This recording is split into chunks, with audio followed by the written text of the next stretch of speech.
तेरी मूर्ति, उतारो में गिरधर तेरी आरती।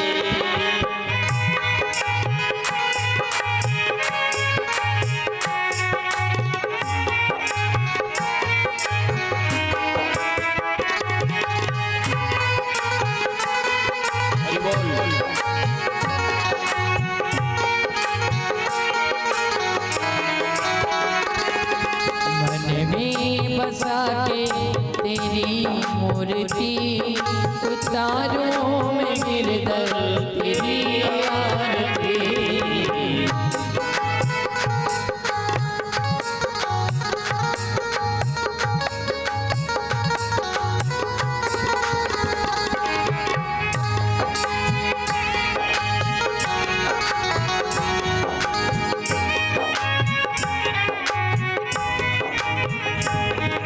करुणा करो कष्ट हरो ज्ञान दो भगवन, भव में फंसी नाव मेरी तार दो भगवन।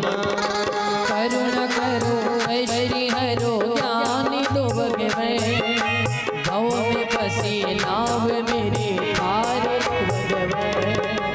करुणा करो कष्ट हरो ज्ञान दो भगवन, भव में फंसी नाव मेरी तार दो भगवन।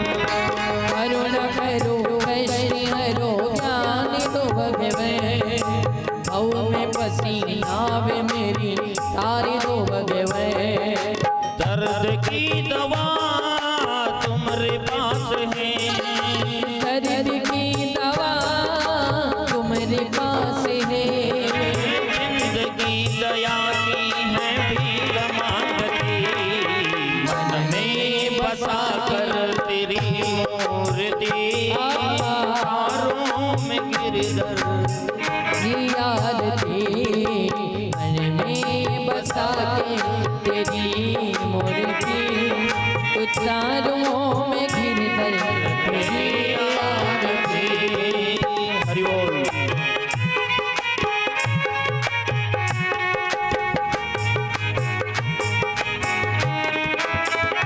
हरि बोल।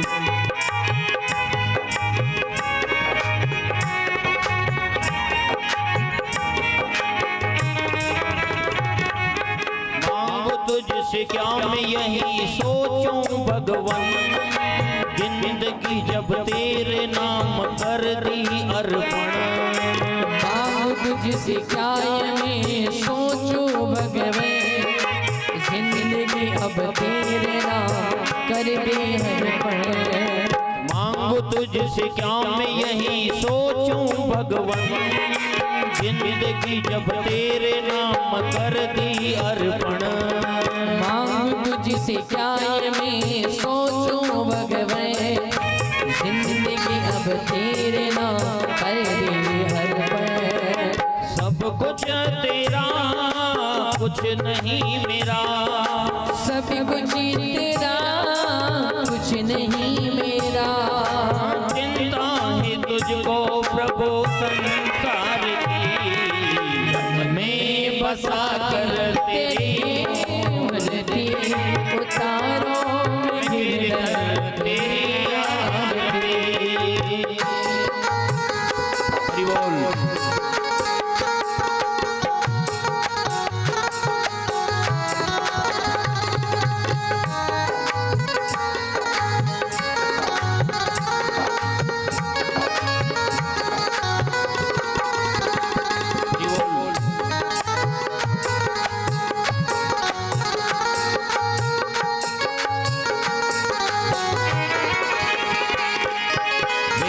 तेरी महिमा गाए संत करे ध्यान, नारद गुणगान करे छेड़े विधाता।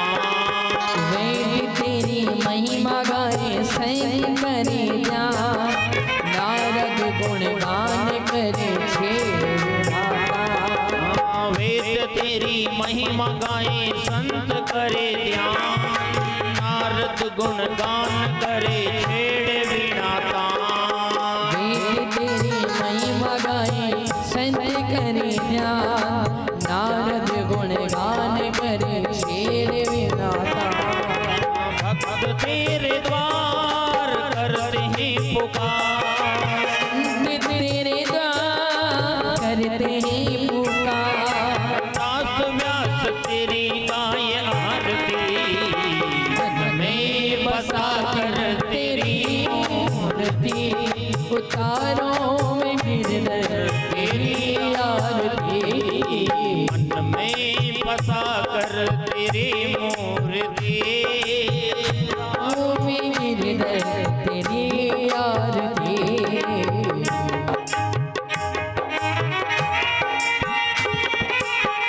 हरि बोल।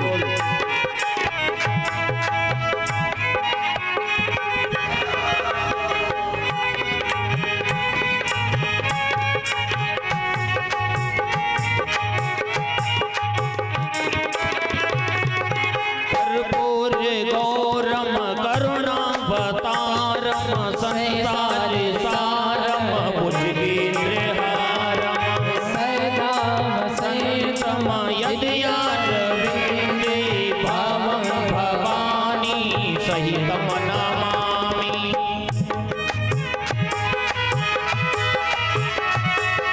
त्वमेव माता पिता त्वमेव त्वमेव बन्धु सखा त्वमेव। त्वमेवीरा द्रोणं त्वमेव त्वमेव सर्वं त्वमेव देव। गुरुर्ब्रह्मा गुरुर्विष्णु गुरुर्देवो महेश्वरा। साक्षात् परब्रह्म तस्मै श्री गुरुवे नमः। तस्मै श्री गुरुवे तस्मै श्री गुरवे नमः। तस्मै श्री गुरवे।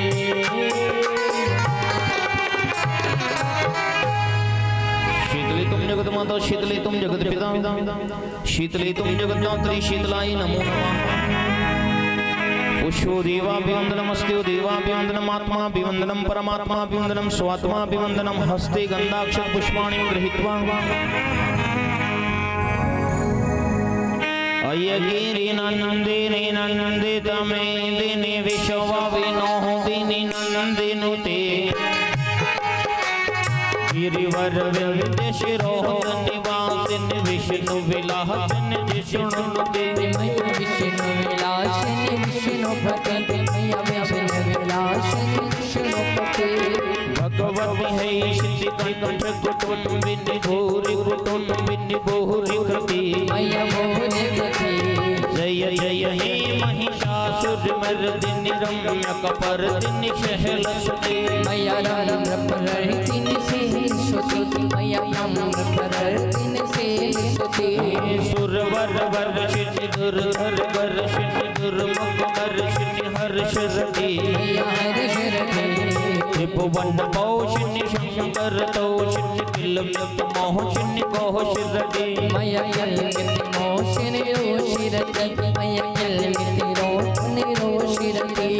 धनुजन रोषिणि दुर्मित शोषिणि दुर्मित रोषिणि सिंधु सुति। मैया सेनुसुते जय जय हे महिषासुरमर्दिनि रम्यकपर्दिनि शैलसुते। मैया रम्रपरर्दिनि सेविसुते मैया रम्रपरर्दिनि सेविसुते। अय जगदम्ब कदम्बः वन प्रिय वासिनि वासिनि वासिरति। शिवानन्दे शिखर शिरोमणि तुंग हिमालय शृंग निजालय मध्यगते। मैया गिरिराजनि निर्विपते मैया गिरिजराते जनते।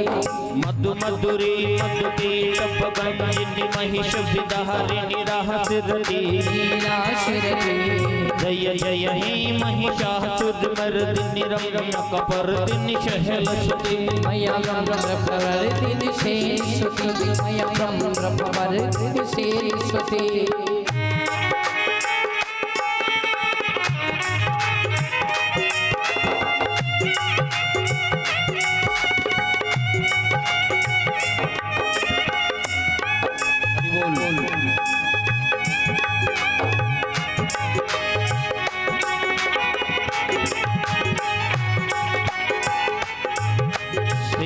मृत्तिका बकुल चंपक पाटलब्जे पूर्णार्क जाति कर बिल्वर साल पुष्पे बिल्वः प्रवाल तुलसी दल मंदरे त्वं पूजयामि जगदीश्वर मे प्रसीद नाना सुगंधि पुष्पाणि यथा कालोद्भवानि च पुष्पांजलिर्मया दत्तः गृहाणां परमेश्वरः गृहाणां परमेश्वरिः सांगाय सपरिवाराय सायुधाय शक्तिकाय अमात्मनः सकल भक्ति जनानां यजमानस्य कल्याण हितार्थाय गौरक्षार्थ धर्म रक्षार्थ निमित्तेन जगत कल्याण हितार्थाय मंत्र पुष्पांजलि श्री भागवत भगवानः चरणोपरि समर्पयामि।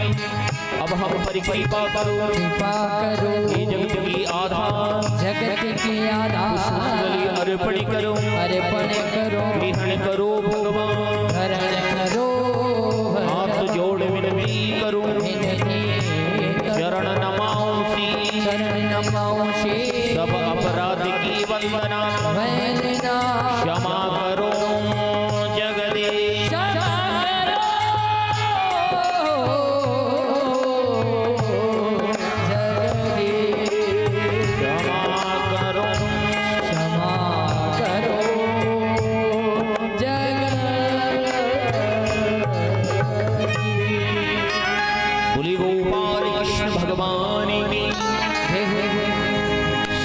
भागवत महापुराण की। सभी अपने स्थान पर विराजित हो जाएंगे।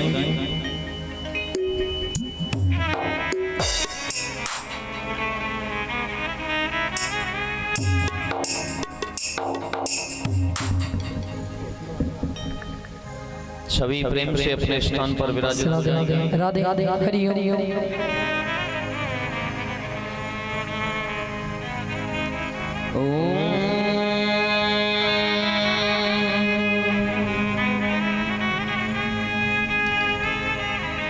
स्वस्ति श्री गणेशाय नमः। स्वस्ति श्री वेद पुरुषाय नमः। स्वस्ति श्री रामचंद्राय नमः। स्वस्ति श्री रामदूताय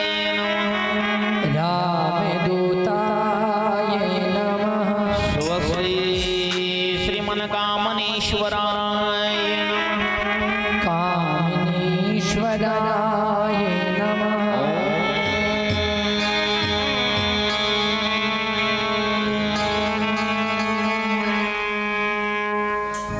गजाननं भूतगणाधिसेवितं कपितजम्बोफलचारुभक्षणं उमासुतं शोकविनाशकारकं नमामि विघ्नेश्वरपादपङ्कजं गुरुर्ब्रह्मा गुरुर्विष्णु गुरुर्देवो महेश्वर गुरुर्साक्षात् परब्रह्म तस्मै श्री गुरवे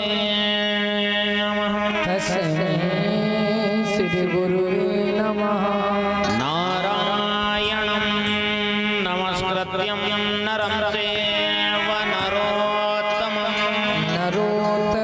देवीं सरस्वतीं व्यासं ततो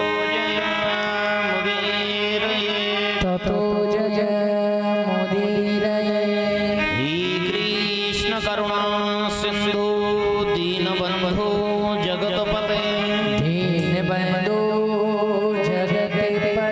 गोपीश गोपिकान्तं राधाकान्तं नमोस्तुते। राधाकान्तं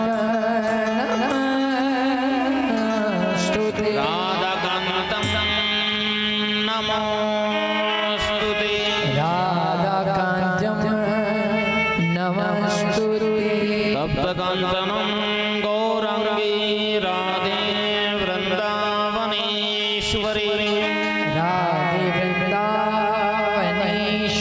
वृषभा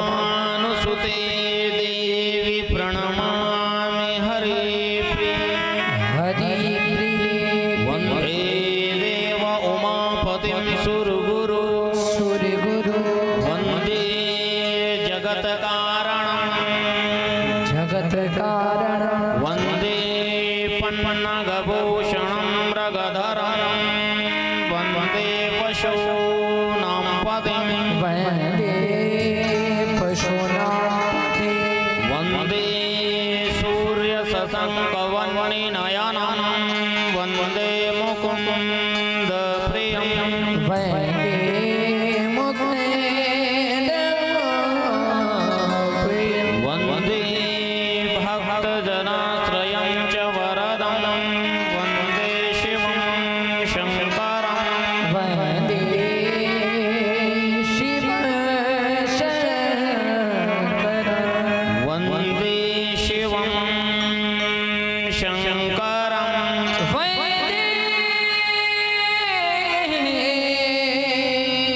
शिवं शङ्करं बोले गोपाल कृष्ण भगवान की जय हो श्रीमद् भागवत महापुराण की जय हो श्री वृंदावन बिहारी लाल की जय हो श्री सुखदेव जी भगवान की जय हो श्री हनुमान जी महाराज की जय हो श्री राधे रानी सरकार की जय श्री भक्तुर भगवान की जय हो आइए सज्जनों बांके बिहारी की इस अमृतमयी पावन अमृतमय रस गाथा के द्वितीय दिवस के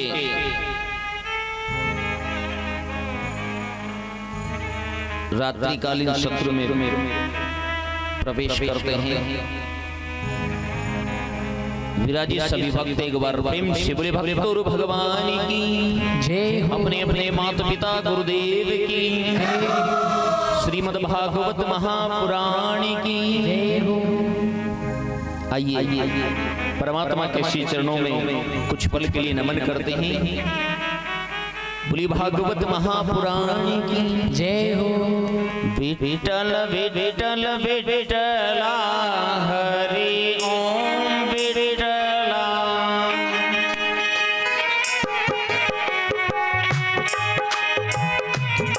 विठल विठल विठला हरि ओम विठला विठल विठल विठला हरि ओम विठला विठल विठल विठला हरि ओम विठला विठल विठल विठला हरि ओम विठला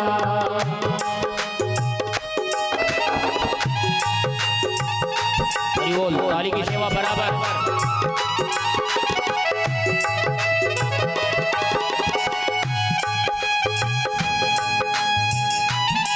हरि बोल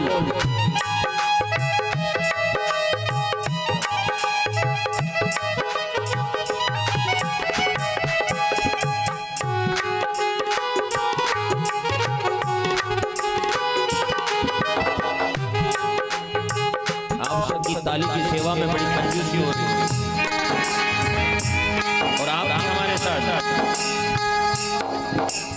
गोविंद गोविंद गोविंदा हरि ओम गोविंदा गोविंद गोविंद गोविंदा हरि ओम गोविंदा गोविंद गोविंद गोविंदा हरि ओम गोविंदा गोविंद गोविंद गोविंदा हरि ओम गोविंदा विठल विठल विठला हरि ओम विठला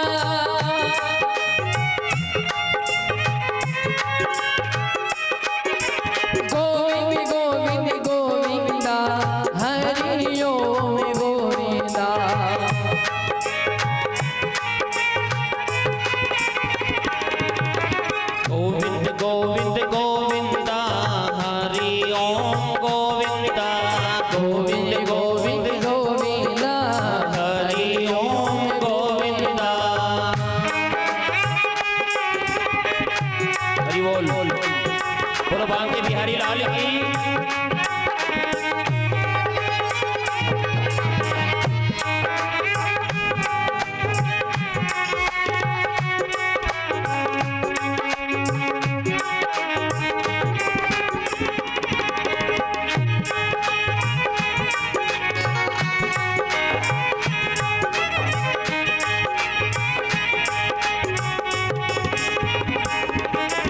गोविंद गोविंद गोविंदा राधे राधे गोविंदा।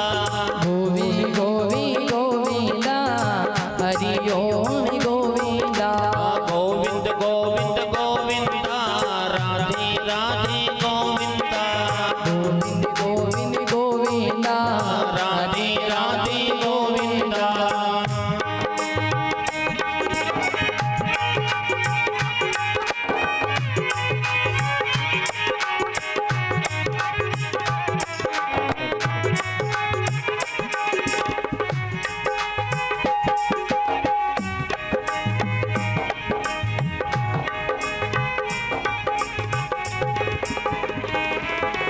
विठ्ठल विठ्ठल विठ्ठला हरि ओम विठ्ठला। विठ्ठल विठ्ठल विठ्ठला हरि ओम विठ्ठला। विठ्ठल विठ्ठल विठ्ठला हरि ओम विठ्ठला। विठ्ठल विठ्ठल विठ्ठला हरि ओम विठ्ठला।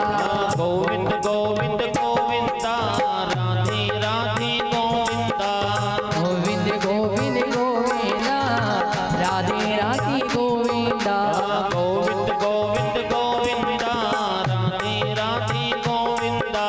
गोविंद गोविंद गोविंदा राधे राधे गोविंदा। गोविंद गोविंद गोविंदा राधे राधे गोविंदा। गोविंद गोविंद गोविंदा राधे राधे गोविंदा। गोविंद गोविंद गोविंदा राधे राधे गोविंदा। गोविंद गोविंद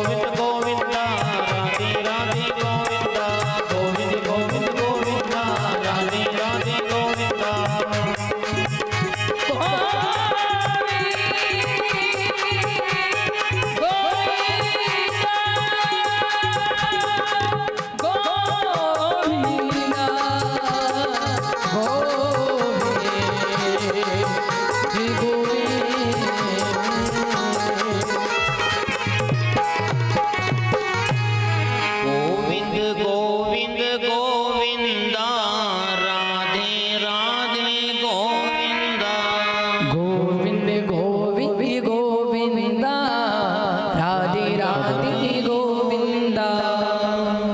बोले गोपाल कृष्ण भगवान की। एक बार ईमानदारी से बोले वृंदावन बिहारी लाल की। जय हो। ईमानदारी लग जाती है तो जमाना का ही का है। भगवान के कीर्तन में तो ईमानदारी नहीं लगना चाहिए भाई। नाम ही तो प्रधान है, नाम की ही तो महिमा गाई। कलयुग में तो भक्ति को कितना सहज और सरल कर।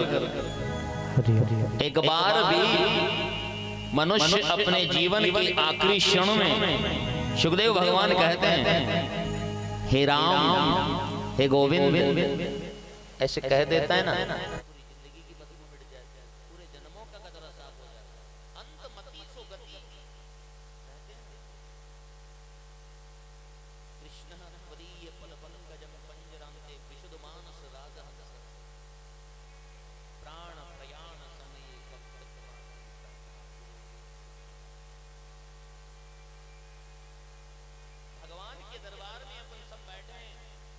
और गोविंद से क्या कहना है परमात्मा।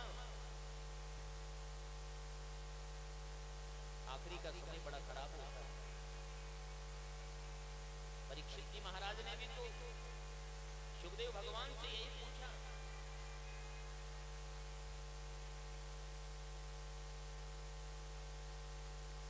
अंतिम समय को सुधारने का उपाय क्या है। कथा को दोपहर में मैंने विश्रांति यहीं पर दी।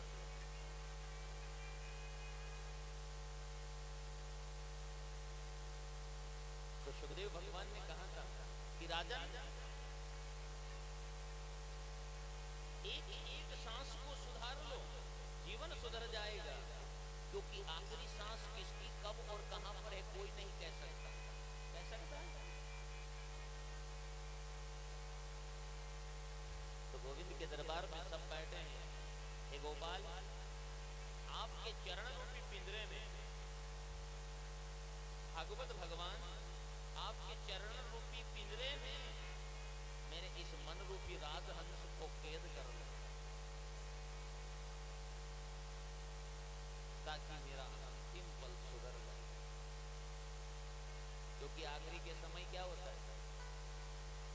गले में कफ बैठ जाता है, कंठ अवरुद्ध हो जाता है, आवाज नहीं निकलती है।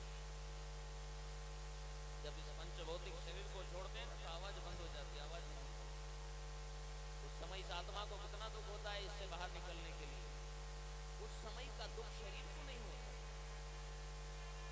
1000 बीचू एक साथ काटते हैं ना, तो उनकी जो तकलीफ होती है, इतनी तकलीफ प्राण पखेरु को बाहर आने में होती है।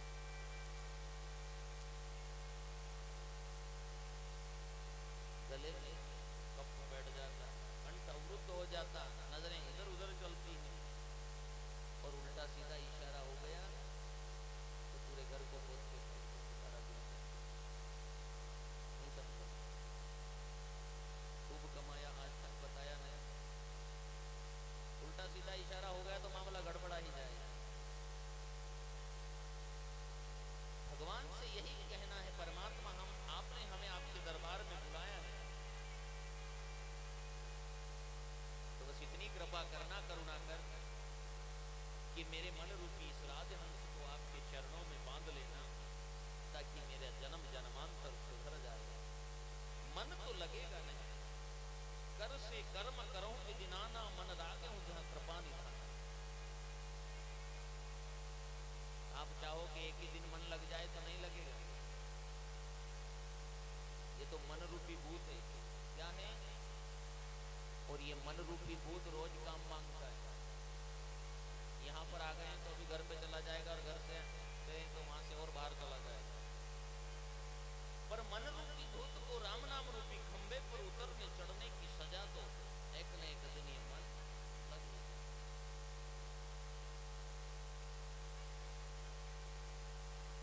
थोड़ा सा ब्रह्म मुहूर्त में उठो, योग करो, प्राणायाम करो, भगवान का ध्यान करो। सुबह पहले उठकर क्या कहते हैं? एक बात कहना सीखो, ज्यादा तो याद रहेगी नहीं। प्रातःकाल उठे, पृथ्वी माता को प्रणाम किया, अपने गुरु को नमन करो, और फिर ठाकुर को स्वच्छ और पवित्र स्वस्थ अवस्था में है तो प्रार्थना करना कि हे जग का मंगल करने वाले, मेरे जीवन को और मेरे कुल कुटुंब का मंगल करना। हे गोविंद, इतनी कृपा करना कि धर्म में मेरी बुद्धि लगी रहे, अधर्म से, पूरे कर्म से मेरी निवृत्ति हो। इसी कामना से मैं दिन की शुरुआत करता हूं। आपका पूरा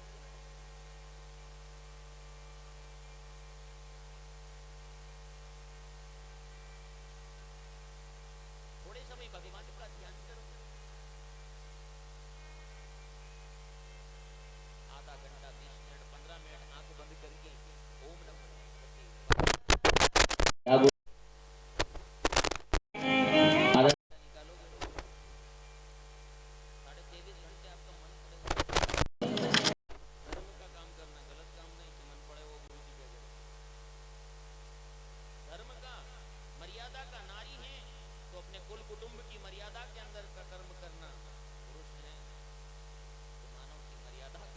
कर्म करना।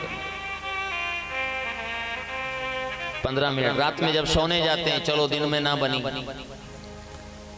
सबके लिए तो समय निकालते हैं, अपने आप के लिए कब निकालोगे? बढ़िया सा सब काम से निवृत्त हो गए, आसन लगा लिया और ठाकुर जी का ध्यान करना। ध्यान, भगवान का चेहरा कैसा है, भगवान का स्वरूप कैसा है। जैसे अपन किसी आदमी को बुलाते हैं, किसी को बुलाते हैं तो उसका चेहरा अपने दिमाग में आ जाता है ना, तो बस ऐसे ही ठाकुर जी को बुलाना है। क्या करना है? आंख बंद करके ओम नमो भगवते वासुदेवाय। क्या बोलोगे? ओम नमो भगवते वासुदेवाय। 15 मिनट देना, प्रणाम करना, हाथ जोड़ के, हे भगवान ऐसी कृपा मेरे पर बनी रहे ताकि मैं आपका चिंतन ध्यान करता रहूं। फिर इस कीर्तन में, इस ध्यान में धीरे धीरे इतना आनंद आने लग जाएगा आपको कि आपके 15-20 मिनट घंटों पर जाने लग जाएंगे। देखो कैसे सुख नहीं मिलता है। अरे गोविंद के चरणों में तो सर्वत्र सुख है, सर्वत्र संपत्ति, सर्वत्र ऐश्वर्य है। कुछ समय निकालना सीखो। धन्य है आपका जीवन कि आप दिन भर इतनी गर्मी में काम करते और उसके बाद भी 2-2.5-3 घंटे रात में गोविंद के दरबार में बैठे हैं। यहां से अपने को चलने का रास्ता मिल रहा है। क्या मिल रहा है? यहां से चलने का रास्ता मिलता है। तो 15 मिनट रोज निकालोगे। देखिए कौन कौन निकालेंगे, एक बार जरा अपना हाथ खड़ा कीजिए।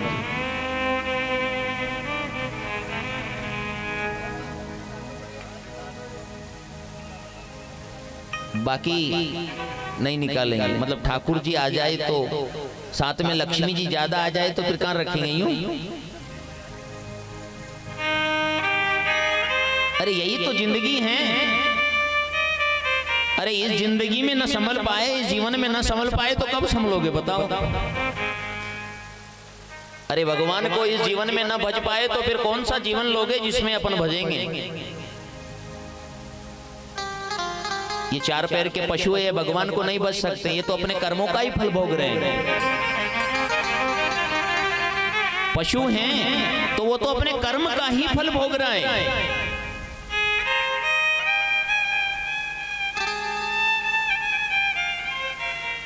मनुष्य योनि ही तो ऐसी हैं जो भगवान को बच सकते हैं।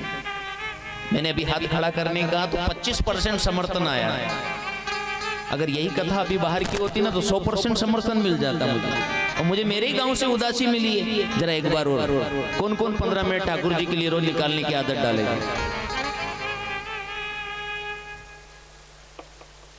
फिर भी समर्थन कम ही मिल रहा है।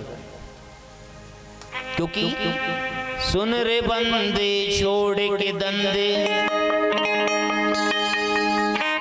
धंधे नहीं छोड़ना भाई। धंधे छोड़ दोगे तो पेटगाई से करोगे। मैंने तो आपसे 15 मिनट मांगा है। चलो आपकी तरफ से मैं बजने लग जाऊंगा। 100 रुपया महीना लगेगा। कौन कौन देंगे 100 रुपये महीना? जरा हाथ खड़ा कर। पैसा तो नहीं देंगे, मुझे तो नहीं चाहिए। मुझे तो बस ठाकुर जी का नाम दे दो आपके। हाँ महाराज जी, हम नियम बनाएंगे, हम भी भजेंगे और हमारे नाती पोते बच्चे हैं उनको भी कहेंगे हरे राम हरे कृष्ण भजो। सुन रे बंदे छोड़ के धंधे, क्यों न हरि गुण गाए रे। इस दुनिया में कोई ना अपना,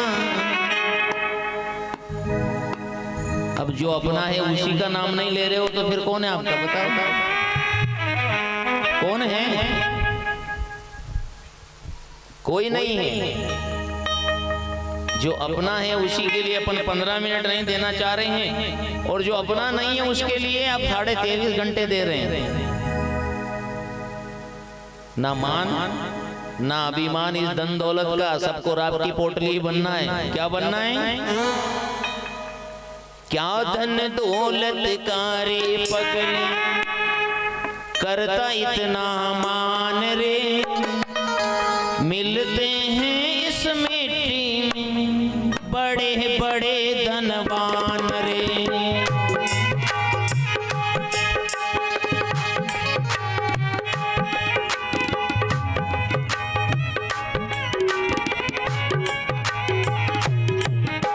क्या धन दौलत कारे पगले,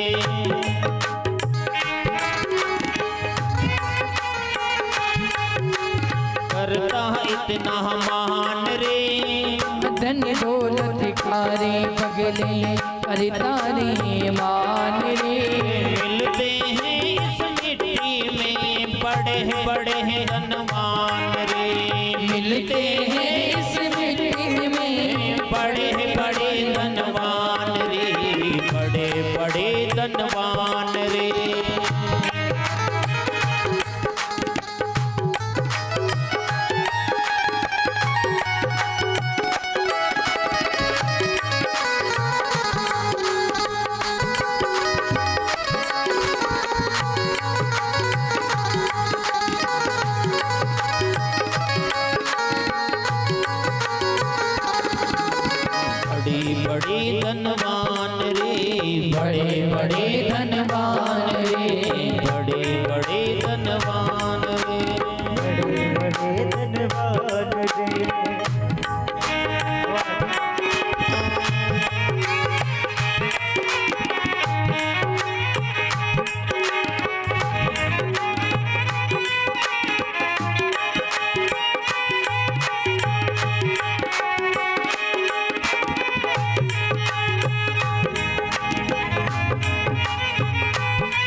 राग की ओढ़नी बनना है, ये नाम ही अपने साथ चलेगा।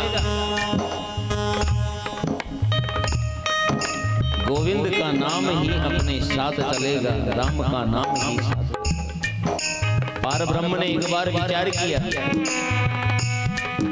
कि मैं एक से अनेक हूं। सबसे पहले नार यानी नारायण जल, धन आयन रहने की जगह बराबर नारायण। भगवान नारायण की नाभि से ब्रह्म कमल निकला, चतुर्मुख ब्रह्मा का निर्माण हुआ। ब्रह्मा जी को पता नहीं मैं कौन हूं, कहां से आया हूं। तब का आदेश हुआ, दो शब्द सुनाई देने लगे, त और प। भाई तपस्या करोगे तो पता चलेगा कहां से आए। कई समय तक कमल की नाल में गए, गहराई का पता नहीं लगा। भगवान नारायण ने कुछ समय के बाद दर्शन दिया। सारी सृष्टि राममयी है, सारी सृष्टि ईश्वरमयी है। अपन सब उस अंशी के अंश हैं। अंशी कौन है? भगवान, और उसके अपन सब अंश हैं। ये पंच तत्व रचित अजम शरीर, 5 तत्व का शरीर है। ये तो 5 तत्व में मिल जाता है, पर जो अंशी जो आत्मा वो तो एक ही। मैंने आपको एक चांदी का टुकड़ा दिखा दिया, एक ईंट लेकर बताया। आपसे पूछूंगा ये क्या है, तो आप मुझे यही कहेंगे कि चांदी की ईंट है। यही कहोगे कि चांदी का डला है। मैंने उसके 50 प्रकार के जेवर बना दिए, और जेवर बनाकर मैं आपको दिखाकर पूछूंगा तो आप क्या कहोगे? ये चांदी के जेवर हैं। और फिर उन्हीं जेवर को उखल में डालकर कूट कर मैं आपको बताऊंगा तो आप क्या कहोगे? ये चांदी का डला है। यही कहोगे ना? अपन सब उस अंशी के ही अंश हैं। और दुख क्यों भोगते हैं? अंशी से जब अंश अलग हो जाता है तो दुख में तड़पने लगता है। मछली पानी में से अलग हो जाएगी तो 2 मिनट के बाद अपनी जिंदगी को गवा देगी। 1 मिनट के बाद गवाएगी ना गवाएगी? मछली दोनों परिस्थिति में उस पानी के अंदर रहती हैं। उसके जीवन में दुख तकलीफ व्यथा आती हैं। अच्छा समय भी होता है और बुरा समय भी होता है, पर वो पानी में रहना बंद नहीं करती हैं। और अगर वो पानी में रहना छोड़ देगी, किनारे पर आ जाएगी तो मर जाएगी। ठीक उसी प्रकार से हर स्थिति में मनुष्य को राम नाम रूपी सागर में डूब कर रहना चाहिए। और जो राम नाम रूपी सागर में डूब कर रहता है उसी का जीवन सफल है। बाकी जिंदगी तो 4 पैर वाले भी जी रहे हैं। मैंने आपसे कहा कि आप 15 मिनट भगवान को भजोगे, समर्थन बहुत कम मिला। क्या करोगे? कितना सुंदर मनक जमारा भगवान ने दिया। भगवान के बिना कुछ भी सफल नहीं। अरे भोग तो सब कर रहे हैं, जिंदगी तो सब जीव जी रहे हैं, पर मनुष्य जिंदगी मानव बनकर मर्यादा के पथ पर ईश्वर की भक्ति के सहारे व्यतीत करो। और जो भगवान की भक्ति करता करता अपना जीवन जीता है, उस मानव जिस भक्त की गाथा, जिस मनुष्य की गाथा भगवान की गाथा से मिलने लग जाती है या मिल जाती है, उसी भक्त का जीवन भागवत बन जाता है। और जीवन जब भागवत बन जाता तो जाने के बाद भी वो जीव संसार में याद रहता है। शुकदेव भगवान ने परीक्षित जी से पूछ लिया था कि ये बताओ राजन की भगवान किसको जल्दी मिलते हैं? कह दिया दिन में 5 बार नहाने वाले को। क्या दिन में 5 बार नहाने से भगवान मिलते हैं? प्रभु राम जब वनवास गए थे ना, कोलभिल लोगों को अपने अंग से लगाया था। बोलो लगाया था ना लगाया था? जो ठंड के दिनों में 2-3 महीने में एक बार नहाते हैं, भगवान नहाना धोना नहीं देखते। अस हमार प्रभु बड़ सेवकाही लेहिन बासन बसन चुराई। कि प्रभु डिग्री देखते होंगे तो गजेंद्र के पास कौन सी डिग्री थी बताओ आप? गजेंद्र तो पशु योनि में थे ना। गो कहा और विंद तो कह न पाए। गोविंद कहना चाह रहे थे, गो कहा और विंद तो कह न पाए। उससे पहले प्राणों का संकट दूर हो गया। प्रभु उम्र देखते होंगे तो ध्रुव जी महाराज की कितनी उम्र? 4-4.5 वर्ष। और भगवान नारायण ने दर्शन दिया तो कि बिरादरी देखते हो,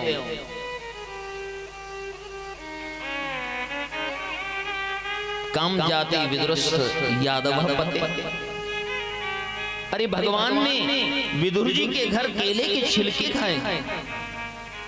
परीक्षित जी ने पूछ लिया, प्रभु भगवान ने फल को ग्रहण नहीं किया और छिलके क्यों? जब कौरव पांडवों में युद्ध चल रहा था ना, लाक्षागृह को बार बार जलाने का प्रयास किया जा रहा था, उस समय विदुर जी धृतराष्ट्र महाराज के यहाँ पर मंत्री का काम करते थे। क्या काम करते थे? और एक दिन की बात है, विदुर जी ने धृतराष्ट्र महाराज को क्या कहा? महाराज, मैं एक मंत्री होने के नाते आपको उपदेश करना चाहता हूं।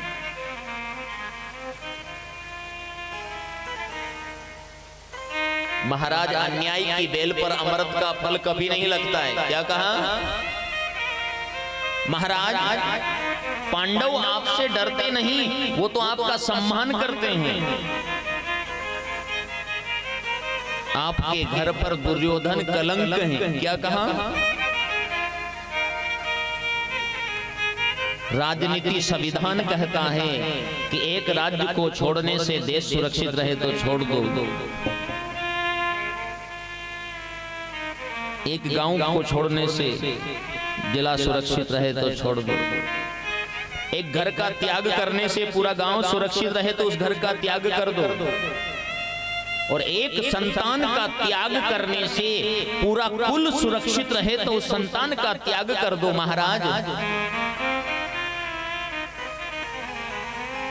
बाहर की आंखें तो भगवान ने आपको दी नहीं, और अंदर की आंखें मामा शकुनी ने बिगाड़ दी। महाराज, अन्याय की बेल पर अमृत का फल नहीं लगता। जैसे ही बात को दुर्योधन ने सुना ना, तो तड़क गया और विदुर जी को मंत्री पद से हटा दिया। उधर भगवान द्वारिका नाथ की रथ यात्रा आ रही। एक बार प्रेम से बोलो भक्तों भगवान की। विदुरानी बड़ी चिंता में विदुर जी से कहा, अब आपका मंत्री पद भी नहीं रहा और कन्हैया के दर्शन कैसे करेंगे? तो विदुर जी ने कहा, देवी,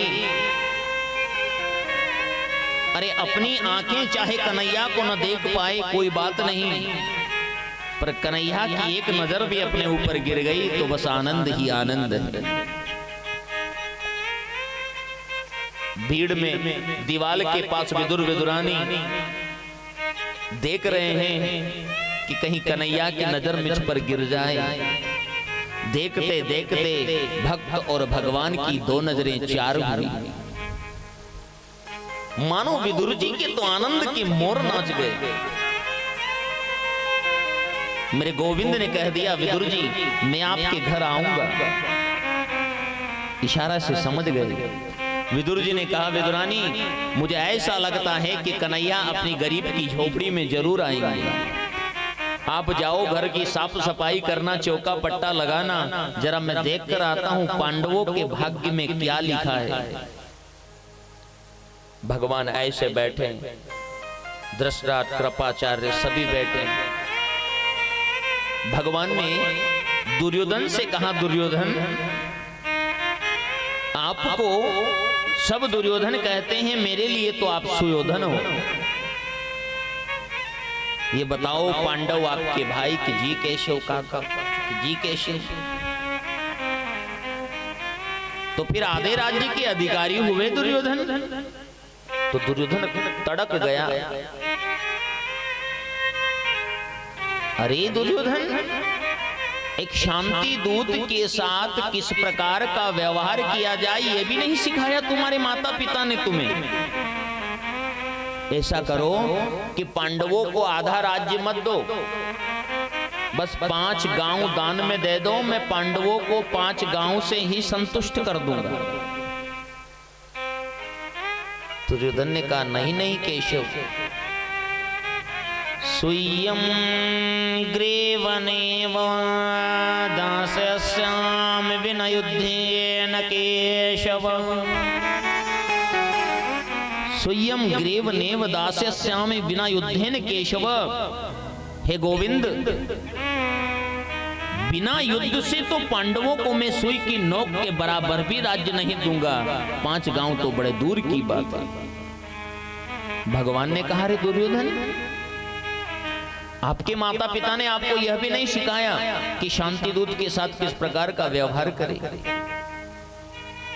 युद्ध की परिभाषा जानते हो? अरे कितनी नारियां विधवा हो जाएगी, कितने बच्चे अनाथ हो जाएंगे। युद्ध तो आपने नानी माँ की गोद में कहानी में सुना होगा। दुर्योधन ने कहा, केशव राजपाट की बातों को छोड़ो, चलो माता गांधारी ने 56 प्रकार के भोग बनाए। मेरे गोविंद ने कह दिया, मेरा निमंत्रण तो विदुर जी के घर का है। अब विदुर जी घबरा गए, मैंने कब निमंत्रण दिया है। सभा में ऊपर नीचे होने लगे। मेरे गोविंद ने इशारा कर दिया, बैठे रहो, जो कह रहा हूं वो सब ठीक है।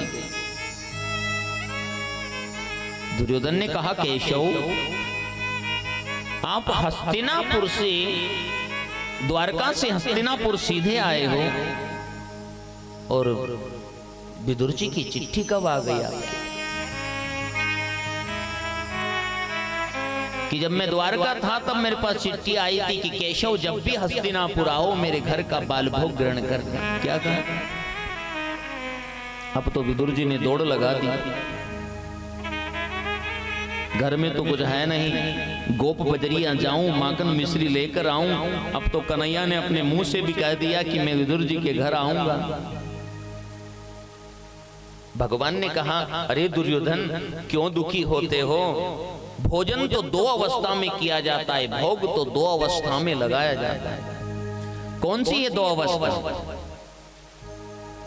एक तो भोजन करने वाले के पेट में भूख होना चाहिए, और एक कराने वाले के मन में श्रद्धा होना चाहिए। अब यहाँ भूख भी नहीं और श्रद्धा भी नहीं, तो भोग लगाने का तो सवाल ही नहीं उठता है। एक भक्त जब भगवान के द्वार पर जाता है ना तो नंगे पैर जाता है, तो भगवान भी अपने भक्त के घर पर जाते हैं तो नंगे पैर ही जाते। विदुरानी स्नान में तन्मयी थी। भगवान अपने भक्त के जीवन को कृतार्थ करने जा रहे हैं। एक बार प्रेम से बोलो, भक्तों भगवान की जय हो। विदुरानी स्नान में तन्मयी, आज तो मेरा केशव आ रहा, आज मेरा मोहन आ रहा, आज मेरा माधव आ रहा है। भगवान द्वार खटखटा रहे हैं। विदुरानी ने आधे वस्त्र से आकर द्वार खोल दिए। मेरे गोविंद ने कहा, अरे काकी, प्रेम में क्या इतनी मगन हो गई कि अपनी सुध बुध को भूल गई। भगवान ने अपनी पीतांबरी विदुरानी के ऊपर डाल दी। विदुरानी ने भगवान का हाथ पकड़ लिया। आओ केशव, यहाँ बैठो, ये जगह ठीक है। आओ माधव, यहाँ बैठो, ये जगह ठीक है। यहाँ बैठो, यहाँ बैठो। पूरे आंगन में घुमा दिया और एक कोने में जाकर बिठा दिया, उल्टा पलटा। भक्त भी भगवान की भक्ति में अपनी सुध-बुध को खो दिए, और भगवान भी अपने भक्त के प्रेम में अपनी सुध-बुध को खो दिए। भगवान ने कहा काकी बड़ी जोर से भूख लगी है। क्या कहा भगवान ने? काकी बड़ी जोर से भूख लगी है। विदुरानी ने कहा ए लाला नेक रुक जाओ, आपके काका जी आने वाले हैं। मैं मेरे हाथ से बड़ा रोज जल सींचती हूं और बड़े सुंदर कदली फल लगे। विदुरानी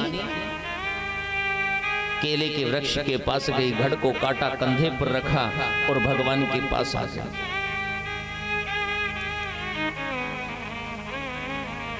एक एक केला छिलती जा रही है और केले को एक तरफ डाल रही है और छिलका भगवान को दे रही है। क्या कह रही विदुरानी?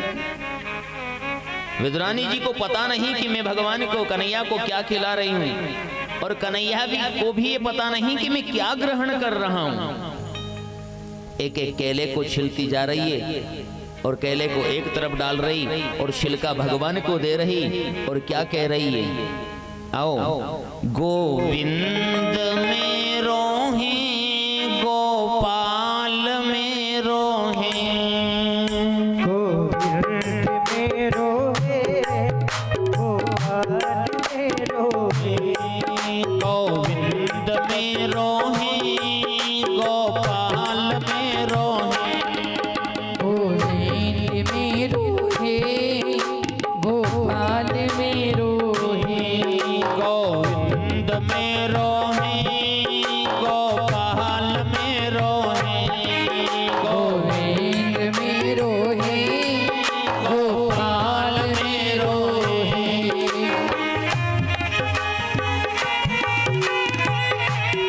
हरि बोल।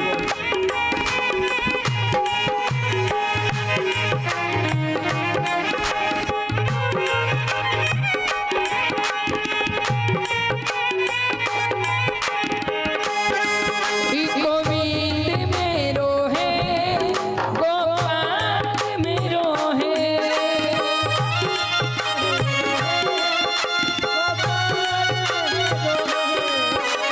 गोविंद मेरो है, गोपाल मेरो है,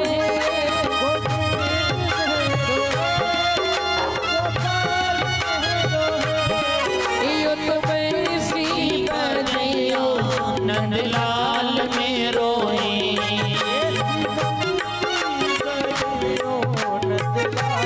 मेरो है, गोविंद मेरो है, गोपाल मेरो है, गोविंद मेरो है, गोपाल मेरो है। हरि बोल। ताली की सेवा बराबर।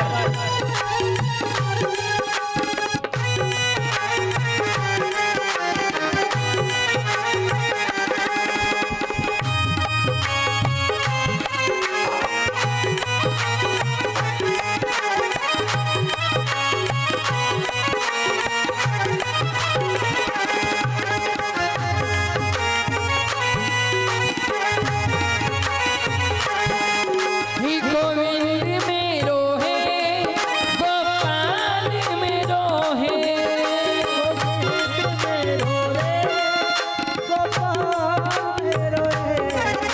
गोविंद मेरो है, गोपाल मेरो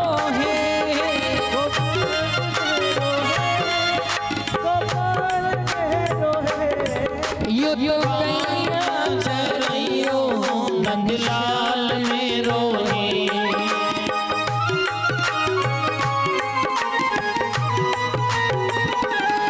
गोविंद मेरो है, गोपाल मेरो है, गोविंद मेरो है, गोपाल मेरो है। हरि बोल।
हरि लाल की। विदुर जी द्वार खटखटा रहे हैं। विदुरानी जी द्वार पर आई। विदुर जी ने कहा, अरे जल्दी थाल लेकर आओ कन्हैया, पूजन का थाल लेकर आओ, कन्हैया आने वाला है। आज पहली बार गरीब की झोपड़ी में द्वारिका नाथ आने वाला है। एक बार प्रेम से बोलो भक्त और भगवान की। विदुरानी ने कहा कि आपके आने वाले मेहमान तो कभी के आ गए हैं और बाल भोग भी चल रहा है। विदुर जी जब अपनी झोंपड़ी के अंदर गए, एक तरफ न जाने कितने केले का ढेर हो गया और श्रीमान तो छिलके ग्रहण कर रहे हैं। विदुर जी ने कहा, अरे विदुरानी ये क्या कर दिया आपने? पहली बार तो गरीब की झोपड़ी में द्वारिका नाथ आए हैं और तुमने छिलके खिला दिए। तब जाके विदुरानी को भान हुआ, अरे कन्हैया आपने भी नहीं कहा कि काकी मुझे ही पता नहीं कि मैं क्या ग्रहण कर रहा हूं और क्या नहीं कर रहा हूं। विदुर जी ने हाथ में लड्डू माखन मिश्री लिया और कहा, लो केशव। भगवान ने थोड़ा सा लिया, अपने मुंह में रखा और कहा, क्षमा करना महाराज, जो स्वाद उन केले के छिलके में था वो स्वाद आपके लड्डू माखन मिश्री में नहीं है। क्यों? क्योंकि भाव का भूखा हूं मैं, भाव ही है एक सा, जो भाव से भजता है मुझे, भव से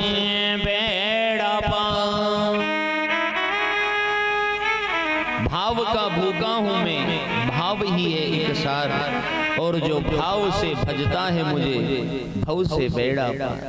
परमात्मा को क्या चाहिए? मन मांगा है। गोविंद ने इतना ही कहा, रे मेरे भक्तों सिर्फ मुझे याद कर लो बस। फिर भी अपने याद करना नहीं चाहते। आप हीरे मोती से जड़ित होकर चाहे खूब धन दौलत से हीरे मोती जवाहरात से लेकर थाल सजाकर उसमें 56 भोग लेकर जाओगे और आपकी भक्ति में भाव नहीं है तो कन्हैया उठाकर भी नहीं देखेंगे नजर को। और भाव से एक तुलसी का पत्ता भगवान के सामने रख दोगे, वही उनके लिए 56 भोग। जो हरि को भजता है, जो भगवान को भजता है, वो भगवान की ही बिरादरी का होता है। भगवान जाति पाति बिरादरी नहीं देखते। हरि को भजे, हरि की जाति। जो सत्कर्म करता है, जो भगवान की भक्ति करता है, जिनके कर्म सुंदर होते हैं, जो मनुष्य जन्म पाकर सुंदर कर्म करता है, अगर ऐसे भक्त के जीवन में अगर कोई संकट भी आता है, कोई विपत्ति भी आती है, तो परमात्मा किसी न किसी रूप से उस भक्त के जीवन के संकट को दूर कर देते हैं। सत्कर्म करने वाले, सत्य के धर्म की राह पर चलने वाले मनुष्य के जीवन में संकट नहीं आता है। उसके संकट का भार तो स्वयं गोविंद संभालते हैं। एक बार की बात है कि कश्यप जी महाराज की 13 पत्नियां थी। दीति सबसे बड़ी थी। एक दिन दीति ने कश्यप जी से कहा, शाम के समय कहा कि मेरी सभी बहनों को संतान हो गई है, मुझे भी पुत्र होना चाहिए। संतान की कामना की, पर कब की? संध्या के समय, शाम के समय। कश्यप जी ने कहा, देवी शाम के समय संतान सुख की कामना करना गलत है, क्योंकि शाम के समय संध्या काल में जब संतान सुख की कामना की जाती है ना, तो जो संतान जन्म लेती हैं उस पर भूत प्रेतों का असर आता है। क्योंकि भगवान शंकर अपने गणों के साथ उस समय आकाश से होकर निकलते। कश्यप जी की ज्ञान पूर्वक बातें नहीं मानी। कश्यप जी ने कह दिया जाओ, तुम्हें 2 संतान होगी और दोनों ही दुराचारी होगी। अरे नहीं नहीं, मुझे दुराचारी संतान नहीं चाहिए, कि बीच का असर तो मैं समाप्त नहीं कर सकता हूं, परंतु तुम्हारा पौत्र यशस्वी मनस्वी बलस्वी होगा और तुम्हारी संतान का उद्धार करने के लिए स्वयं नारायण आएंगे, कि जब तो कोई बात नहीं। दिति के गर्भ में संतान आई और गर्भ से इतना प्रकाश होने लगा कि देवता लोग घबराने लगे।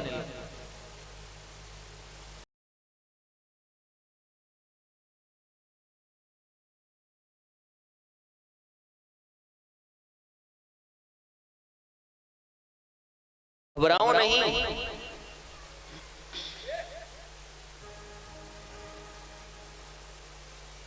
मेरे चारों पुत्र, ब्रह्मा जी ने कहा कि घबराओ नहीं, मेरे चारों पुत्र जब भगवान के दर्शन करने के लिए गए थे, उस समय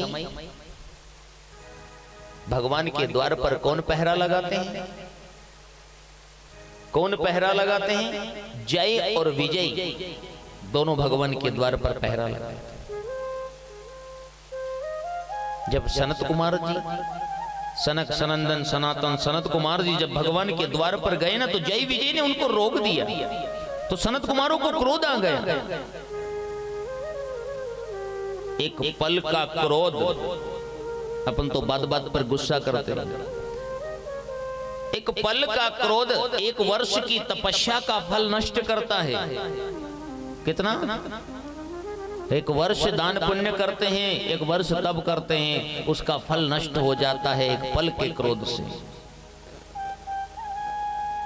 सनत कुमारों ने क्रोध कर लिया और जय विजय से कहा कि हमारे माँ बाप से मिलने के लिए हमें रोकते हो, जाओ दोनों राक्षस हो जाओ। अरे नहीं नहीं, राक्षस होने का श्राप मत दो, इस योनि में तो, इस योनि में बड़ा दुख मिलता है कि बीच का असर तो हम समाप्त नहीं कर सकते हैं, बीच का असर हम समाप्त नहीं कर सकते हैं, परंतु नारायण से प्रेम करोगे तो 7 जन्म में मुक्ति पाओगे, और नारायण से बैर करोगे तो 3 जन्म में मुक्ति पाओगे। तो 7 जन्म किसने देखा? क्यों नहीं कि जन्म लेने के बाद नारायण से बैर कर लेंगे, ताकि 3 जन्म में ही मुक्ति मिल जाए। तो जय विजय दिति के गर्भ से हिरणाक्ष और हिरण्यकश्यपु बनकर जन्मे। क्या बने? हिरणाक्ष बराबर लोभ और हिरण्यकश्यपु बराबर अभिमान। उस समय पृथ्वी पर प्रलय का समय आया।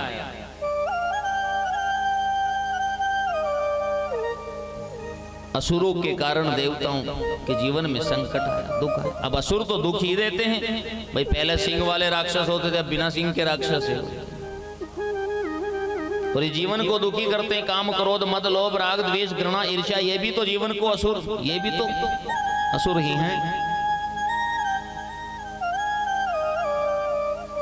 ब्रह्मा जी चिंतित हुए, ब्रह्मा जी को छींक आई और भगवान नारायण ब्रह्मा की नासिका से, भगवान नारायण ने वाराह अवतार लिया। एक बार प्रेम से बोली वाराह भगवान की हो।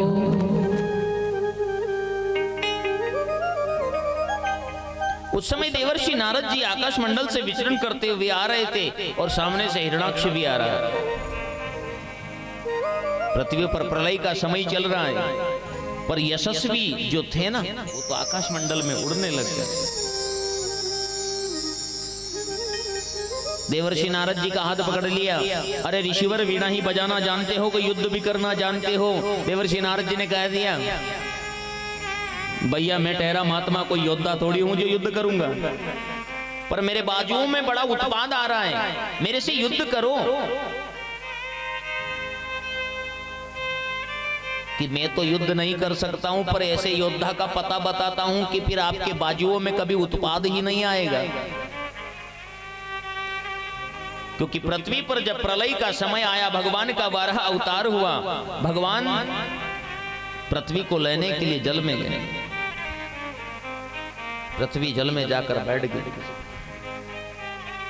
भगवान वाराह अपनी दृष्टाओं पर पृथ्वी को लेकर आ रहे हैं और हिरणाक्ष ने जाकर भगवान वाराह को ललकार लगाई। भगवान वाराह ने अपनी गधा से हिरणाक्ष के ऊपर ऐसा प्रहार करा कि एक ही प्रहार में उनको मुक्ति पाई। उस समय पृथ्वी को अभिमान आ गया था। क्या आ गया था? अभिमान कभी नहीं करना।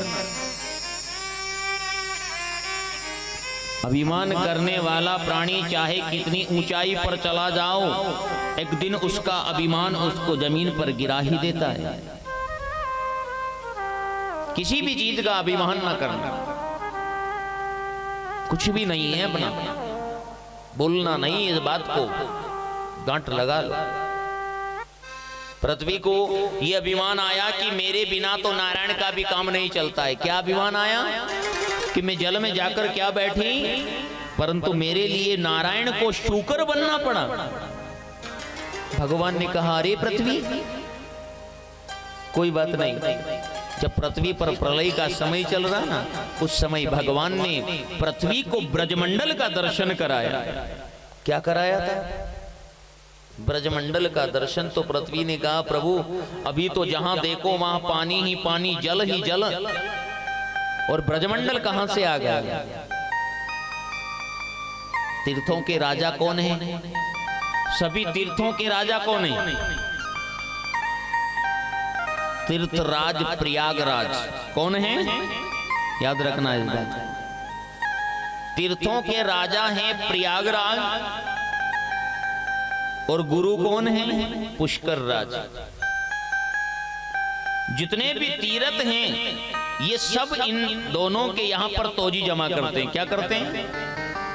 टैक्स जमा करते हैं। वृंदावन धाम किसी के यहां तोजी जमा नहीं करते। 4 धाम की यात्रा में वृंदावन धाम का नाम नहीं आता है। वृंदावन धाम तो अपने आप में एक धाम है।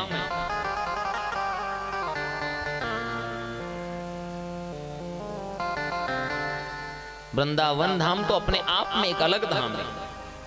अब ये तीर्थराज प्रयागराज और पुष्कर राज दोनों भगवान के पास गए, और इन दोनों का कहने का मतलब यह था कि वृंदावन भी हमारे यहां तोजी जमा करे।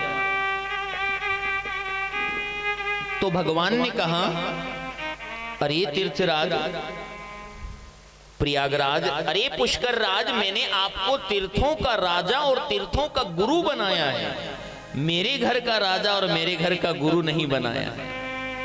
तो भगवान का घर कहां पर हुआ? धन धन वृंदावन रजधानी, धर्म कर्म जहां बचत देवरी, मुक्ति भरे जहां पानी। तो क्या कभी भगवान के घर पर प्रलय आ सकता है क्या? ज्ञान की आंखों पर भक्ति का चश्मा जब लग जाता है ना, तो कण कण में राधा माधव का वास नजर आने लग जाता है। अगर भगवान से आपकी प्रीति सच्ची है, भगवान गोविंद से आपका प्रेम सच्चा है, अगर सांची लगन है, तो आप अपने घर बैठकर आंख बंद करोगे और ध्यान करोगे तो आपको मालूम पड़ जाएगा कि मेरे बिहारी जी ने आज कौन सा श्रृंगार किया है। और कन्हैया से प्रेम नहीं हो पाया ना, तो बिहारी जी के मंदिर में जाने के बाद भी बार बार पर्दा आ जाएगा बीच में, आप पत्थर देखने में रह जाएंगे इधर उधर। पृथ्वी का अभिमान दूर हुआ। भगवान ने पृथ्वी की स्थापना की। उस समय ब्रह्मा के 4 पुत्र ने प्रणाम किया। सनक सनंदन सनातन सनत कुमार जी तप करने के लिए चले गए। ब्रह्मा के अगले पुत्र कर्दम ऋषि, उन्होंने कहा, पिताजी मैं भी तप करने जा रहा हूं। तो ब्रह्मा जी ने कहा, बेटा पहले घर गृहस्थी को भोग लो, परिवार घर गृहस्थी गृहस्थ आश्रम का सुख भोग लो, उसके बाद तप करने जाना। क्योंकि तप करना कोई साधारण बात नहीं है। विश्वामित्र जी ने 60,000 बरस तक तपस्या की थी। कितनी? और मेनका नाम की अप्सरा आई, थोड़ी सी पायल बजाई और सब तपस्या की पूर्णाहुति करा दी। बेटा पहले घर गृहस्थी को भोग लो, बात को नहीं माना। करदम ऋषि, करदम किसे कहते? करदम जिसने अपनी इंद्रियों का दमन कर लिया हो। सबके शरीर में कितनी इंद्रियां हैं? 10। 5 तो ज्ञान की इंद्रियां हर मनुष्य के अंदर, 5 कर्म की इंद्रियां हर मनुष्य के अंदर है। और जिसने अपनी इंद्रियों का दमन कर लिया हो उसका जीवन करदम बन गया। करदम ऋषि ने बहुत समय तक तप किया, समाधि से जगे, वृद्धावस्था आ गई, मन में विचार आया कि संसार का मनुष्य तो विवाह करता है, मैं भी विवाह करूं, पर अब तो बुढ़ापा आ गया है, मेरे से कौन ब्याह करेगा? अब तो बुढ़ापा आ गया है, कौन ब्याह करेगा? मैं भी घर गृहस्थी का सुख भोग लूं। तो हाथ में जल लिया और विवाह की कामना के लिए संकल्प लिया और तप करने बैठ गए। मेरे गोविंद ने कहा, ये देखो इन बुढ़ऊ महाराज को, कोई ज्ञान के लिए तप करते हैं, कोई भक्ति के लिए तप करते हैं, कोई मुक्ति के लिए तप करते हैं, और ये महाराज विवाह करने के लिए तप कर रहे हैं। एक भक्त अगर भगवान पर पूर्ण समर्पित हो जाता है, और भगवान ने तो ये कहा है कि भक्त का तो मैं ही हूं, मेरे सिवाय भक्त का है भी कौन? और एक भक्त जब भगवान पर पूर्ण समर्पित हो जाता है तो फिर अगर उस भक्त के मन में कुछ संसार की विषय वासना आ जाती है तो फिर गोविंद उसको भी पूरा कर देते। भगवान ने स्वयंभू मनु की बेटी देवहूति के साथ रिश्ता तय किया, और रिश्ता तय करके जिस झांकी से करदम ऋषि भज रहे थे उसी झांकी से सामने आकर खड़े हो गए। बड़ी सुंदर छवि, शंख चक्र गदा पद्म धारण करे हुए चतुर्भुज रूप से एक बार प्रेम से बोले भक्तोर भगवान की जय हो। ऋषि के नेत्र खुल गए।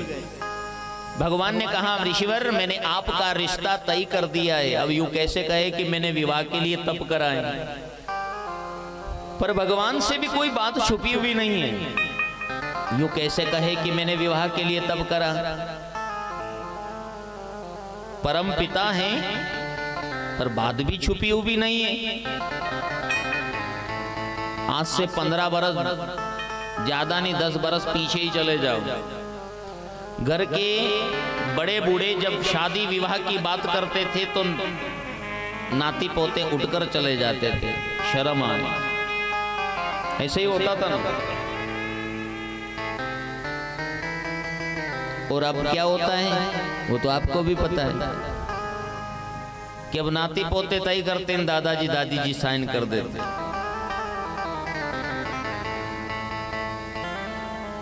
घर के बड़े बुजुर्ग विवाह की बात करते थे तो बेटा बेटी उठकर चले जाते थे, शर्म आ गई। अब वो तो परम पिता है, उनके सामने यूं कैसे कहे कि मैंने विवाह के लिए तप किया है, पर उनसे बात भी तो छुपी हुई नहीं है। हे प्रभु, तब तो मैंने विवाह के लिए किया, परंतु आपकी इस झांकी का दर्शन करने के बाद अब मेरे मन में कोई कामना नहीं रही। कहीं महाराज ऐसा तो नहीं कि मन मन भावे और मुंड हिलावे? अंदर से इच्छा होती है कि मिठाई खिले ले, इस काम को कर ले, और बाहर से झूठा मना करते हैं नहीं लेना। इस बात को कहते हैं मन मन भावे और मुंड हिलावे। अंदर से इच्छा हो रही कर ले और बाहर से झूठा मना कर ले। प्रभु सच कह रहा हूं, आपकी इस झांकी का दर्शन करने के बाद अब मेरे मन में कोई कामना नहीं रही। पर महाराज मेरी तो बात बिगड़ जाएगी। बात का सवाल है भाई, बड़े बूढ़े की बात लगी, अपन कहते हैं ना बड़े बूढ़े की बात लगी हुई है। प्रभु आपकी बात बिगड़ो या सुधरो,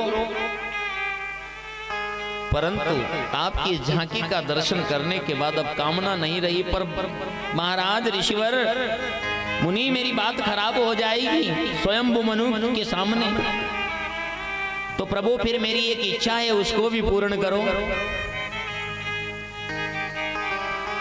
कि बोलो ऋषिवर, कि मैं एक पुत्र के जन्म लेते ही गृहस्थी का त्याग करूंगा। भगवान ने कह दिया तथास्तु, और वो पुत्र भी आपको ही बनकर आना पड़ेगा। तो कह दिया तथास्तु। स्वयंभू मनु को आदेश किया, माता देवती को लेकर आ गए और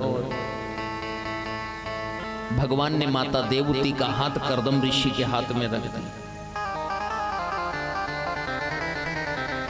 ऋषिवर जब माता देवती को अपनी कुटिया में लेकर आए ना, तो नीचे देखते हैं, नीचे देखा तो बहुत सारे बिल बने हुए। पूछा ये क्या? ऋषिवर ने कह दिया ये इनका घर। अब बात को समझना, किसी बिल में सांप बैठा है, किसी बिल में चूहा बैठा, किसी बिल में मेंढक बैठा। बोलो सांप चूहे साथ में रह सकते हैं? ऊपर देखा तो बहुत सारे घोंसले, किसी में कौन सा पक्षी, किसी में कौन सा पक्षी, किसी में कौन सा पक्षी। जब झोपड़ी के झरोके से बाहर देखा ना कुटिया के, तो जो झरना बह रहा, उस झरने में शेर हिरण गाय तीनों एक साथ पानी पी रहे। क्या तीनों एक साथ पानी पी सकते हैं? क्या शेर हिरण गाय एक साथ पानी पी सकते हैं? आपने नहीं देखा? मैंने तो देखा है। आपने देखा है पर अनुभव नहीं किया।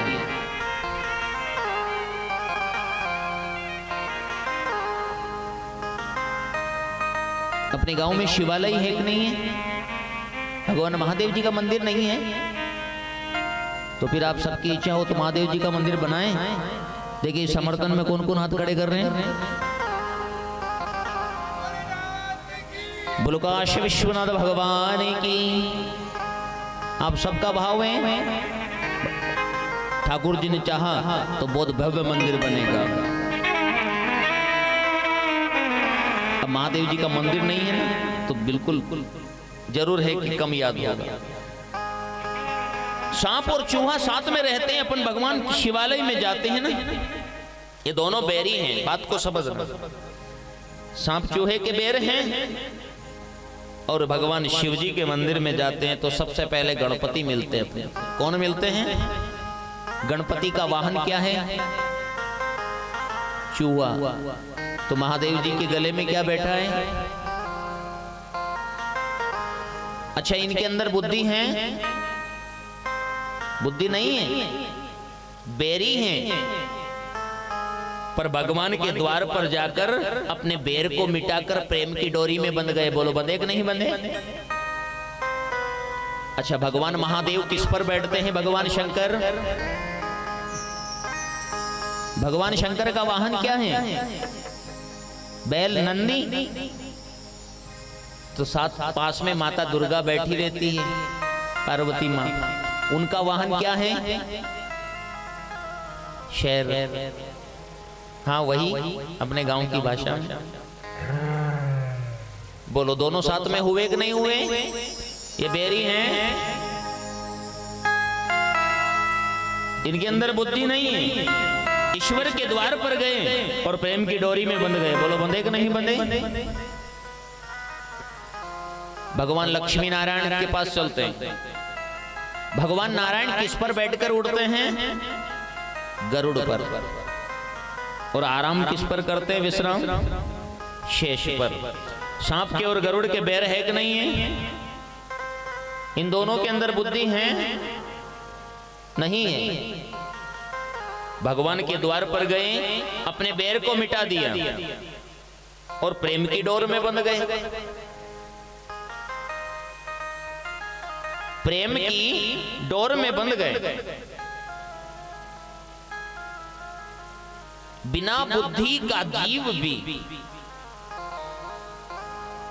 ईश्वर के द्वार पर जाने के बाद प्रेम की डोर में बंध जाता है।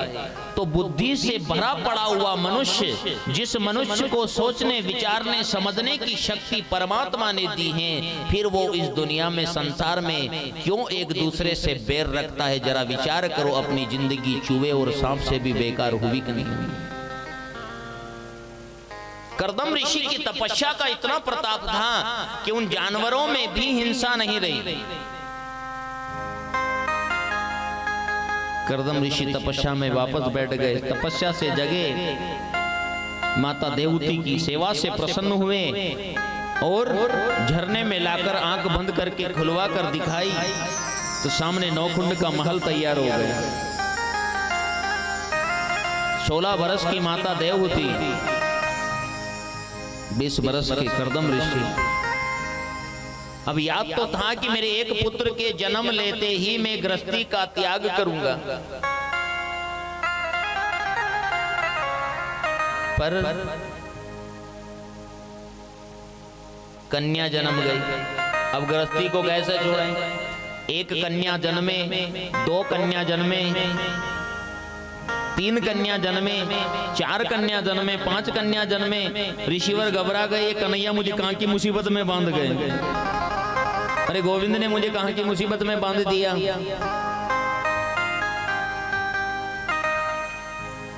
ऐसे करते करते 9 कन्याओं ने जन्म ले लिया। कितना?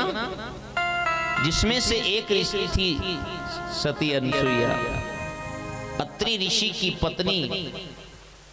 बड़े बड़े ऋषि मुनि ज्ञानियों के साथ ब्याई गई सभी कन्या। और 10वीं संतान भगवान नारायण कपिल मुनि के रूप में जन्मे। किस में जन्मे? एक बार प्रेम से बोली, कपिल मुनि भगवान की भज गोविंद गोविंद गोपाला।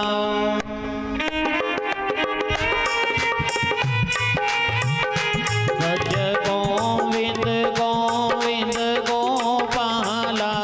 भज गोविंद गोविंद गोपाला। भज गोविंद गोविंद गोपाला। भज गोविंद गोविंद गोपाला। मेरा मुरली मनोहर नंदलाला, मेरा मुरली मनोहर नंदलाला।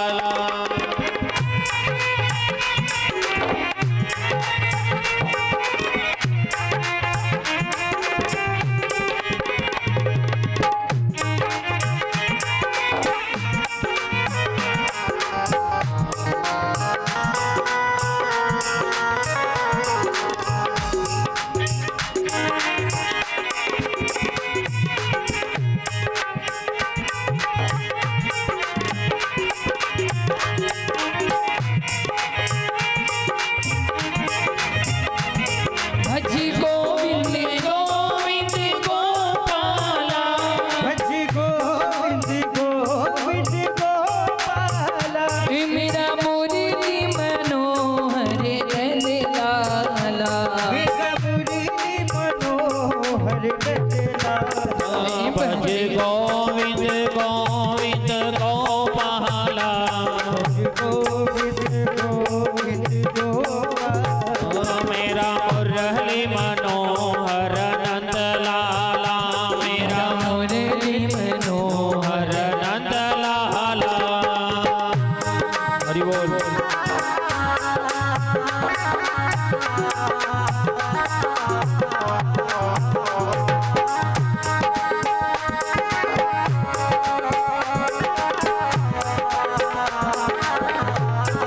हरि बोल।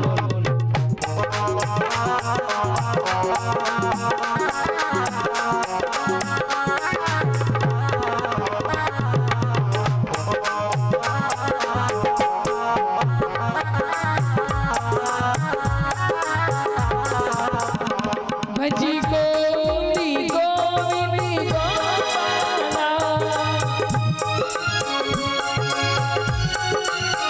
हो भज गोविंद गोविंद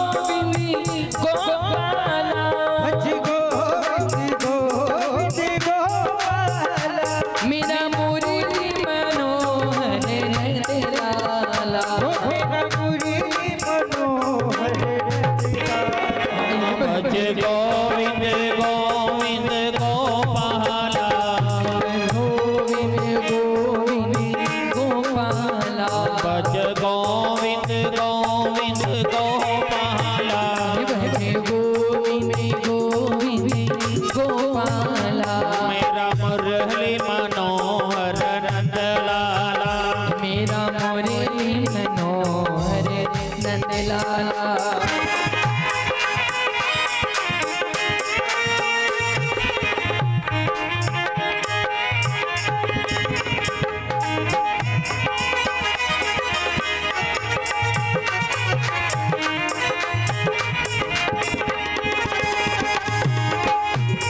हरि बोल। भजी गोविंदी गोविंदी गोपाला। भज गोविंद गोविंद गोपाला। भजी गोविंदी गोविंदी गोपाला। भज गोविंद गोविंद गोपाला।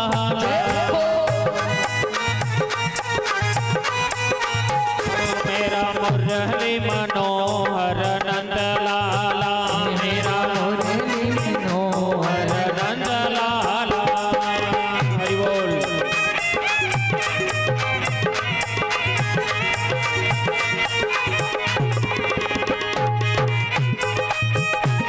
मेरा मुरली मनोहर नंद लाला।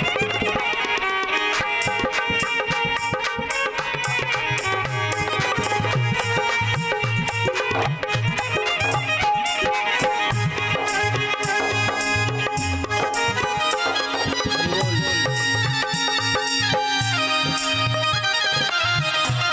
मनोहर नंद लाला। हरि बोल।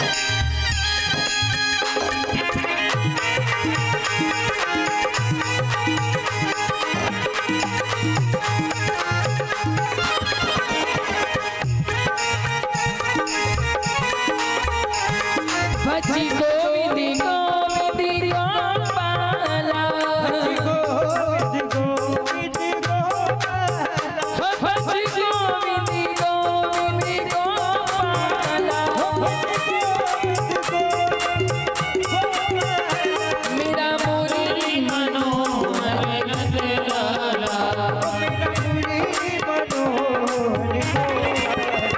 भज गोविंद गोविंद गोपाला।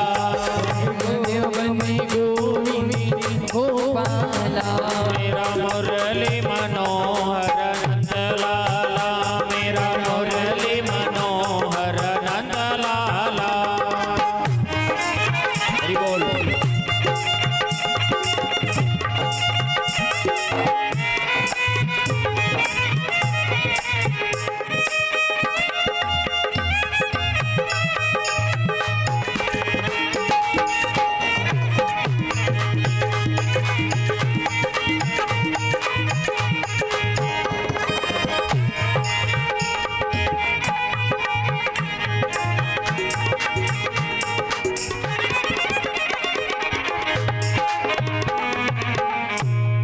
बोलिए गोपाल कृष्ण भगवान की जय हो। बांके बिहारी लाल की जय हो। करदम ऋषि ने कहा देवी मेरा संकल्प था वो पूरा हुआ, आप जानो आपका बेटा जाने। वो कहते हैं ना बहती गंगा में जो हाथ नहीं धोए उससे बड़ा अभागा और कौन हो सकता है। आज इस दरबार में आप बैठे हैं, इस दरबार में हर रोग की दवा है और हर दुख की दवा है। आप इस दरबार में बैठे हैं, ये सांवरे का दरबार है, ये पूर्ण ब्रह्म का दरबार है। इस दरबार में सब सुख है, बस लेने के लिए झोली और मांगने के लिए भाव चाहिए। और जो इस दरबार में से वंचित है उनसे बड़ा अभागा पीर और कौन हो सकता है। माता देवहूति भगवान का पूजन करने लगी तो भगवान ने कहा माता मेरी सेवा क्यों कर रही हो ऐसी, मुझे ऐसा क्यों पूजन कर रही हो। हे प्रभु जिस बात को मुझे बहुत पहले पूछना चाहिए था मैं उसे आज पूछ रही हूं, मुझे बता दो। बस आज मैं जो पूछती हूं मुझे उसका जवाब दो, मुझे उसका उत्तर दो। कि मेरी 5 ज्ञान इंद्रियां, मेरी 5 कर्म इंद्रियां मुझे अपनी अपनी ओर खींच रही हैं। मेरी आंखें कह रही हैं कोई अच्छा चित्र देखूं, मेरे कान कह रहे हैं कोई अच्छा संगीत सुनूं, मेरी जिह्वा कह रही है कोई स्वादिष्ट पकवान ग्रहण करूं। मुझे सब अपनी अपनी ओर खींच रही है। हे भगवान, मेरी इंद्रियों में चंचलता आ रही है। भगवान ने कहा माता, जब इंद्रियों में चंचलता आ जाती है, जब इंद्रियां जहर उगलने लग जाती हैं, तो इन इंद्रियों को ईश्वर की तरफ मोड़ देना चाहिए ताकि ये जहर उगलना बंद कर दे। मान लो मिठाई खाने की आदत है, मिठाई के बिना नहीं रह सकते हैं, मिठाई को भगवान के भोग लगा दो, फिर ग्रहण कर दो। हे प्रभु, इतना बताओ कि बंधन किसका होता है? आत्मा का होता है या मन का होता है? आत्मा तो अजर अमर का विषय है। आत्मा ना जन्म लेती है ना मरती है। जैसे अपन पुराने कपड़े छोड़ते हैं और नए कपड़े पहन लेते हैं, वैसे ही आत्मा भी इस पुराने कपड़े को छोड़ करके नया कपड़ा पहन लेती अपने कर्मों के अनुसार का। मुक्ति होती है तो मन की, और बंधन में पड़ता है तो ये मन। हे माता, भगवान के चरणों का ध्यान करो। कहीं जन्म की वासना की गठरी यहां पर पड़ी हुई है। कहां पर पड़ी है?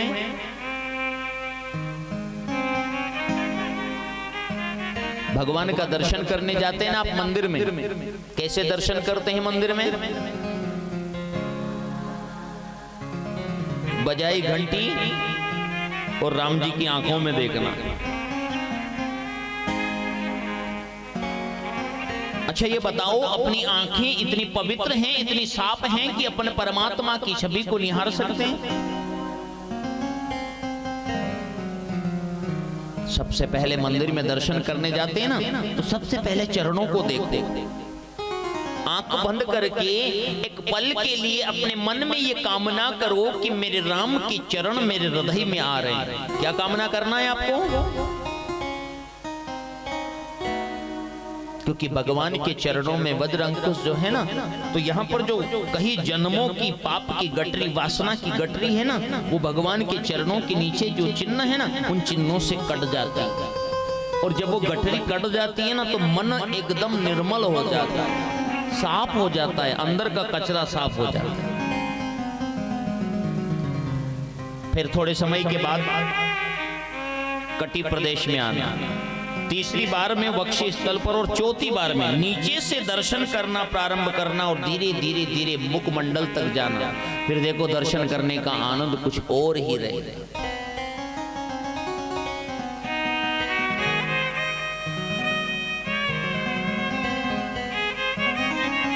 दर्शन करने का आनंद कुछ और ही रहेगा। आंख बंद करके परमात्मा का ध्यान करो। भगवान की उस छवि को अपने घर बैठकर भी अपने आंख बंद करके ध्यान करो कि मेरे परमात्मा की छवि मेरे अंतरपट पर, यहां पर देखो उसको।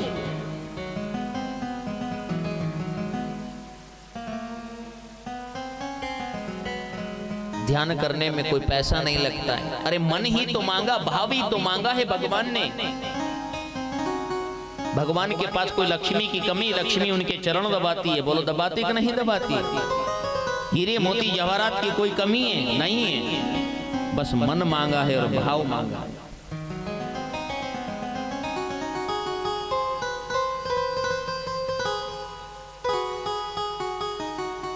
सब जगह अपनी दृष्टि को, अपने भाव को शुद्ध बनाओ। कण कण में भगवान को देखो। अपन बोलते हैं ना राम राम, क्या बोलते हैं?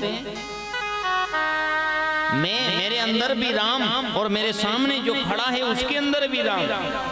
राम ने राम को राम किया। क्या किया?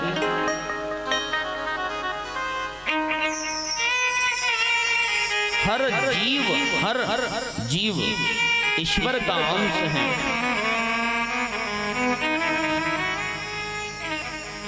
मैं मानता हूँ आप सब कुछ सेवा पूजा अर्चन भक्ति आप सब करते हैं, पर तड़पते हुए जीव के प्रति अगर मन में दया का भाव नहीं आया तो फिर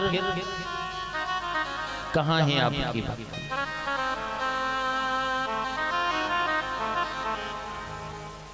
मान लो श्रावण का महीना है, सोमवार का दिन है, आपको भगवान शंकर को जल चढ़ाने जाना है, यहां से 1 किलोमीटर दूर। अब वैसे भागवत भगवान की कृपा से चाहा तो कुछ समय के बाद शिवालय अपनी बस्ती में भी बन जाएगा। 1 किलोमीटर दूर जाना है और आप जल लेकर जा रहे हो और रास्ते में अगर कोई कुत्ता तड़प रहा है तो क्या आप उस जल को उसके मुंह में डालोगे?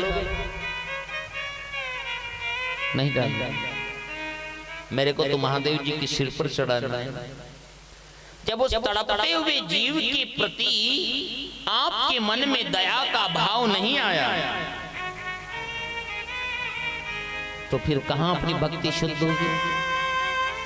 और आप उसी लोटे को उसके मुंह पर डाल देना और कहना कि हे महाकाल, हे महादेव, इस जल को यहीं से स्वीकार करना, तो महादेव वहीं से उसको स्वीकार कर लेंगे, क्योंकि आपके हृदय में दया और प्रेम जागृत हो।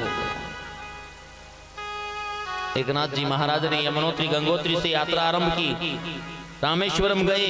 4 किलोमीटर दूर एक गधा तड़प रहा था, उसको जल की जरूरत थी। यमुनोत्री गंगोत्री का जल उन्होंने उसके मुंह में डाल दिया और रामेश्वरम भगवान से कहा, हे रामेश्वरम भगवान, इस जल को यहीं से स्वीकार करना। तो उस गधे में से भी भगवान रामेश्वरम प्रकट हो गए। एक बार प्रेम से बोलो काशी विश्वनाथ भगवान की जय हो। आइए भगवान रामेश्वरम को नमन कर लेते हैं जब रामेश्वरम भगवान की बात आ गई। एक बार प्रेम से बोले रामेश्वरम भगवान की जय हो। रामेश्वराय शिव रामेश्वराय, हर हर भोले नमः शिवाय।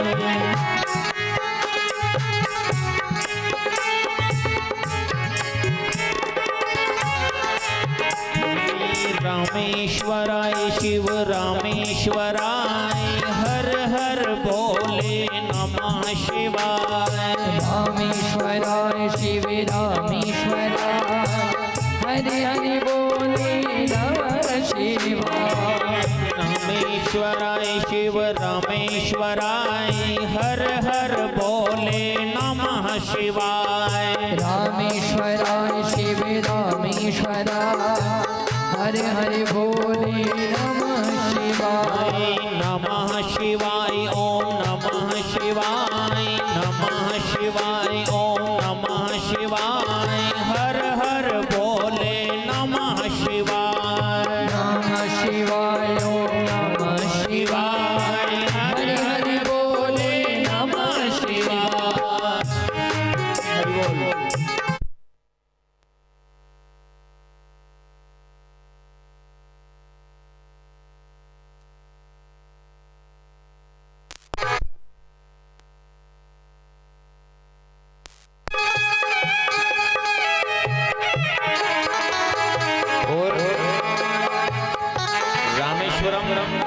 भगवान का संकीर्तन चल रहा है, आपकी ताली की सेवा नहीं हो रही है। रामेश्वरम भगवान का तीर्थ का रामेश्वरम की यात्रा कितने की? जरा हाथ खड़ा करना। धन्य आपका तीर्थ, बहुत दूर की यात्रा है। अरे यहीं से लाभ ले लो। जिस प्रकार गधे में से भगवान रामेश्वरम प्रकट हो गए, भगवान यहीं पर हैं, वो कण-कण में हैं, वो आपके सामने हैं। सच्चे हृदय से बुलाना तो सीखो, एक बार भाव से, ईमानदारी से। रामेश्वराय शिव रामेश्वराय, हर हर भोले नमः शिवाय। रामेश्वराय शिव रामेश्वराय, हरि हरि बोले नमः शिवाय। रामेश्वराय शिव रामेश्वराय, हर हर भोले नमः शिवाय। रामेश्वराय शिव रामेश्वराय, हरि हरि बोले नमः शिवाय। नमः शिवाय ओम नमः शिवाय, नमः शिवाय ओम नमः शिवाय, हर हर भोले नमः शिवाय। नमः शिवाय ओम नमः शिवाय,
हर हर भोले नमः शिवाय।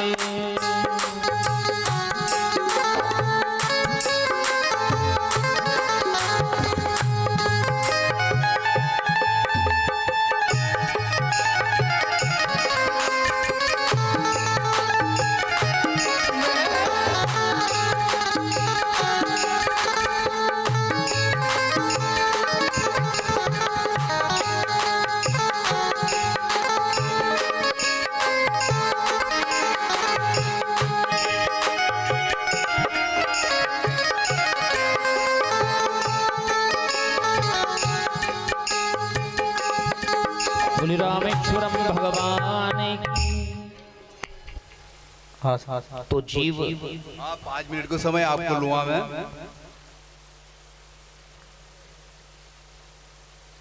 बोलिए भागवत पुराण की है, बोलिए बजरंग बली की है, बोलिए भोलेनाथ की है, बोलिए देव धर्मराज की है, बस्ती नगर की है। सभी माता बहनों और भाइयों से मेरा निवेदन है कि भागवत पुराण का चंदा जो दिया है वो आपके सामने पेश कर रहा हूं मैं। और बाकी सज्जनों जिन भाइयों में बाकी हैं वो सभी आप बजरंग बली के मंदिर पे लाएं। और कुछ गलती होगी वो तो क्षमा करें। और जिनने जो दान बोलिया है वो बोल दूं अब मैं।